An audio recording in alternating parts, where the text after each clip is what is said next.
Mirror, mirror on the wall, who is the fairest one of all? Today in Book versus Movie, I'll be going over the difference between the Disney film of Snow White and the original version from the Brothers Grimm. Snow White first appears in Grimm's fairy tales in 1812. The Brothers Grimm spent a good bit of their career gathering and publishing folk tales from their native Germany. Snow White is a story about the importance of kindness and cooperation. The evil queen, in this case, is absolutely ruled by her own vanity, and she can't see past her own selfish desires. Snow White, however, is the antithesis of this. She is kind and helpful. The queen ultimately loses every time because Snow White has people who are willing to help her out.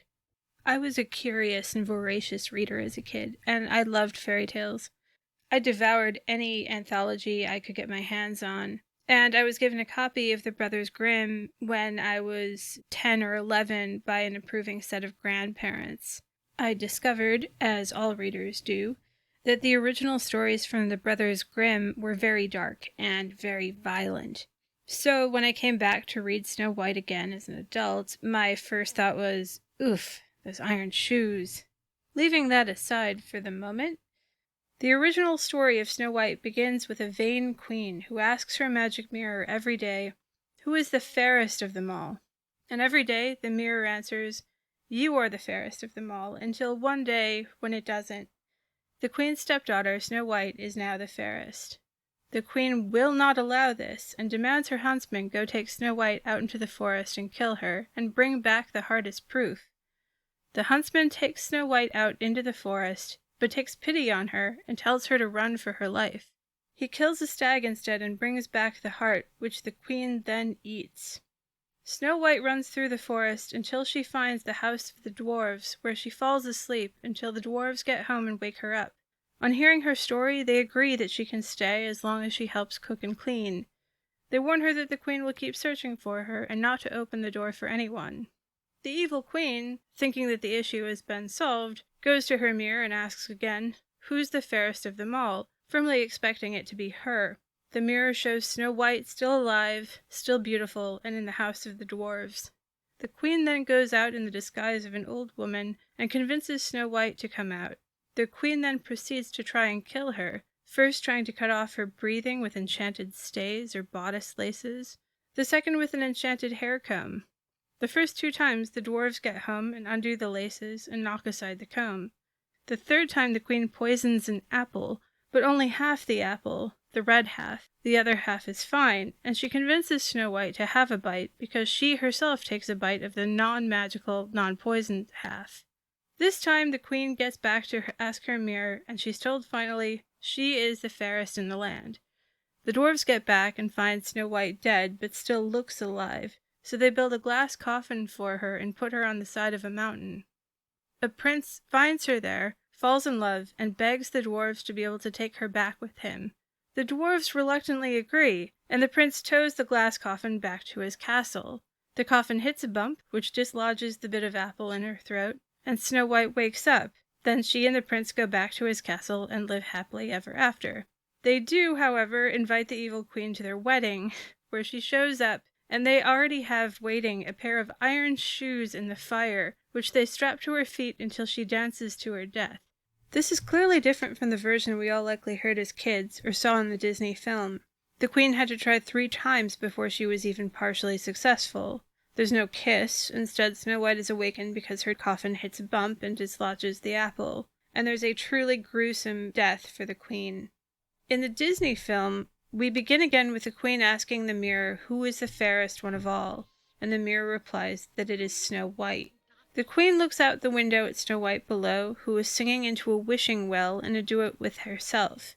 She is explaining what she's doing to a group of pigeons who are watching her. She sings her wish to find the one I love today, and a prince leaps over the wall and introduces himself. Snow White, suddenly shy, runs back inside.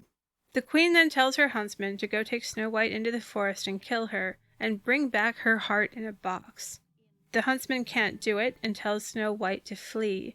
Snow White runs through the forest, scared by everything, until falling into a crying heap.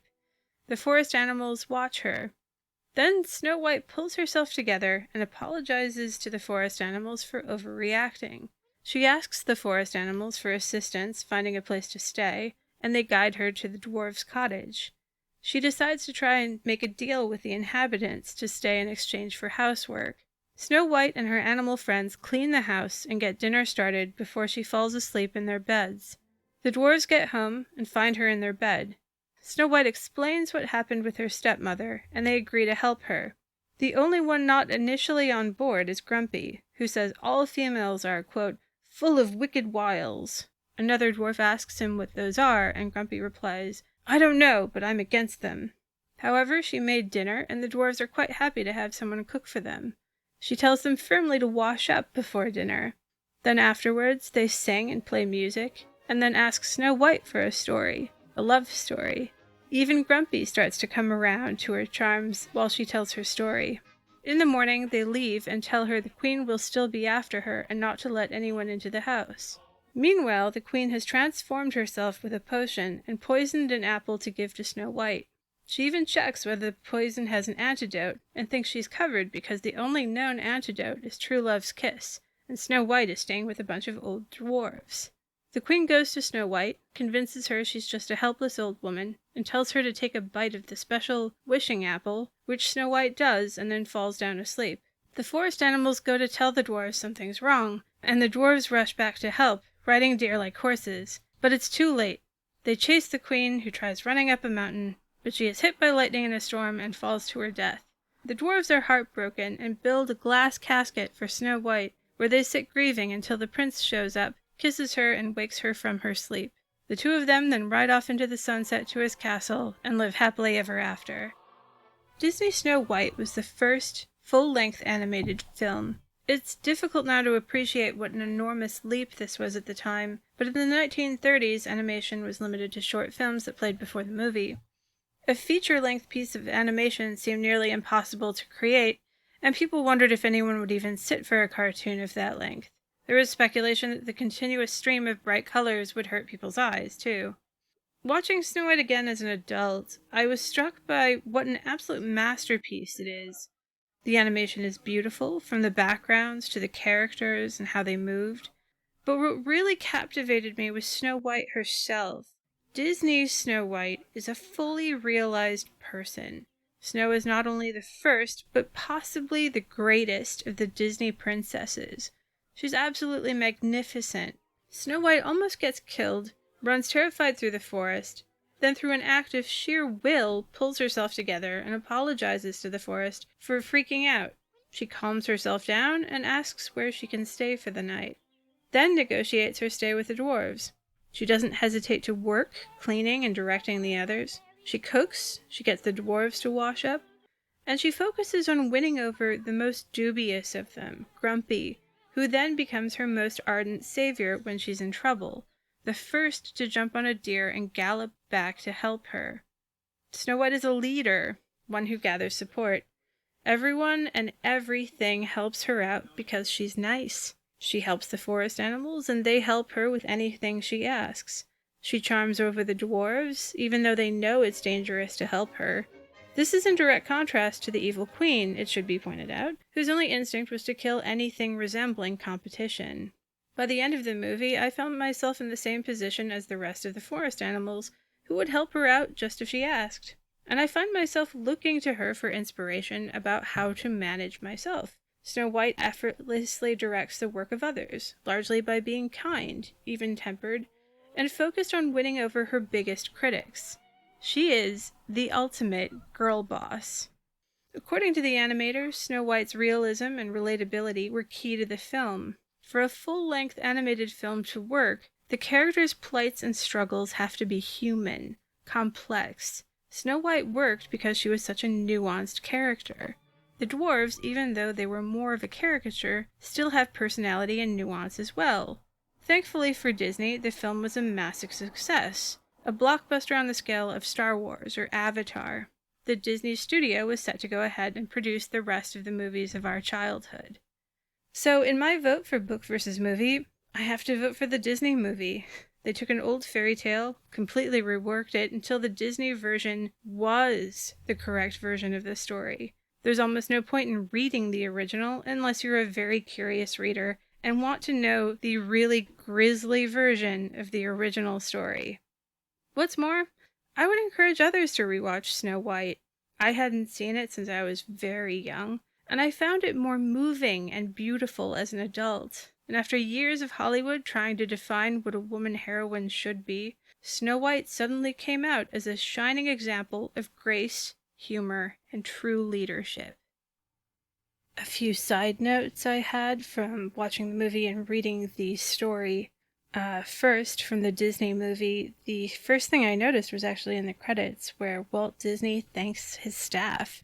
I thought that was a really nice touch and something you don't see very often. The other thing I noticed, the evil queen has serious taste.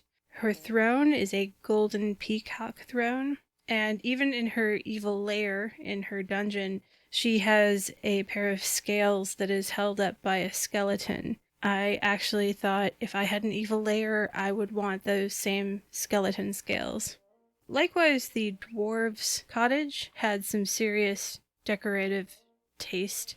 The dwarves had taste as well, I guess. If you look in the backgrounds, there are owls and rabbits carved into absolutely everything. Every stair, every corner piece. Even their instruments had owls and rabbits. And I think their sink had carvings on it. If you look into the backgrounds of the dwarves' cottage, everything is carved. Another note from the movie, I don't think the evil queen would have gone anywhere near Snow White if she had known that Snow White had the command of all of the forest animals. That is a terrifying power. And if she had known that forest animals helped out Snow White whenever she asked, she never would have gone near her. I don't care if you can build potions or make yourself disguises. Being able to command the forest animals is a much, much stronger talent. Similarly, when Snow White makes a wish, it is answered pronto. So when Snow White made her wish at the wishing well, she wished that her true love would come today. And just like that, a prince bounds over the wall and shows up. Even the poison apple kind of does what she wishes, as the prince shows up not too long after she takes a bite out of that. And I thought, the universe answers when this girl makes a wish. That is a terrifying power, in addition to being able to ask forest animals to do what you want. The other thing I noticed in the movie is that there are two vultures who follow the queen. And at first I thought, oh, they're following to help her out. And then I realized at the end when she falls to her doom and the vultures follow, no, they just could sense when something was going to go very badly, and they were going because they wanted to see where this failed, because they're vultures. Snow White's origin has two claims that have come up so far for possible sources for the story. The first is a German countess named Margarete von Waldeck, born to Philip IV in 1533. At the age of 16, Margarete was forced by her stepmother, Katrina von Hatzfeld, to move to Wildungen in Brussels. There, Margarete fell in love with a prince who later became Prince Philip II of Spain. She died while at court of suspected murder, as the match was not considered a good one. This is from Eckhard Sander's book, Snow White, Is It a Fairy Tale? ? The second claimant is from the study group in Lohr, Bavaria, that Snow White is based on Maria Sophia von Erthal, born June 1729 in Lohr am Main, Bavaria. She was the daughter of an 18th century prince, Philip Christoph von Erthal, and his wife, Baroness von Bettendorf. At the death of the Baroness, Philip married his second wife, Maria von Benningen, Countess of Rechtenstein, who was said to dislike her stepchildren. The castle where they lived is now the Spessart Museum. This museum and castle even had its own talking mirror, a mirror with an acoustical trick that would reflect back your speech in a lower key. I assume it sounds a bit like, "Hey, beautiful." This mirror was constructed in 1720 by the manufacturer of Mainz in Lohr, and it would have been in the house during the time that Maria's stepmother lived there. The mirror also had an inscription on it of amour propre, or French for self-love. The dwarves in Maria's story were also possibly linked to a mining town called Bieber, located west of Lohr and set among the Seven Mountains, which are mentioned in the original Grimm story. The smallest tunnels of these mines could only be accessed by very short miners, who often were dwarves or children, and they wore bright hoods to be visible in the mine. The lore study group also maintains that the glass coffin might have been linked to the region's famous glassworks. As for the poison apple, the Sanders book believed that this was from a historical event in German history where an old man was arrested for giving poisoned apples to children who he believed were stealing fruit from his orchard. Of these two, my preference goes to lore, mostly due to the talking mirror, the evil stepmother, and the 7 hills mentioned in the book. And this is Rose signing off with Rose-Colored Movies. Thanks for joining me today talking about Snow White and the 7 Dwarfs. Why, hello there. Hey, beautiful. You're so pretty. Who's that pretty lady?